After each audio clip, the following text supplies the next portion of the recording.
জয়গুরু আমাদের বিজ্ঞানিক ভাই আনোয়ারকে অনেক অনেক ধন্যবাদ। আমি আসলে জাগতিক বিদ্যা আলিম হিসেবে ছিলাম, যে দাগের মধ্যে পড়ছি, তো এখন যে বিজ্ঞান কোরআন বিজ্ঞানময় ইয়াসিন ও কোরআনিল হাকিম সারা জীবন শুনলাম। ইয়াসিন মানে প্রচলিত প্রদীপ এবং বিজ্ঞানসম্মত কোরআন। তাহলে সেই বিজ্ঞানসম্মত আমরা এই ধ্যানগরের মাধ্যমে যে বিজ্ঞান শুনতেছি আসলেই সত্য। আর আমরাও তো দিন অন্ধকারে ছিলাম, এখন একটু আলোর দিকে অগ্রসর হচ্ছি।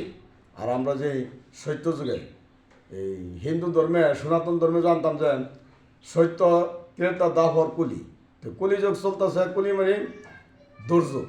তাহলে সেই সত্য যুগে প্রবেশ করার জন্য আমরা অনেক প্রস্তুত হচ্ছি এবং সেই সত্য যুগ যেন পাই আমরা বিদ্যাতার কাছে এবং এই বিশ্ব ইউনিভার্সালের কাছে আমরা এই আবেদন জানাই যে আমরা যেন সেই সত্য যুগে প্রবেশ করতে পারি। আর সেই সত্য যুগের একমাত্র এই লাইন, যে লাইন গার্ড, যে আমরা তরিকতের একটা রাস্তা, সেই রাস্তাটা ভাই আনোয়ার কাছ থেকে শুনলাম।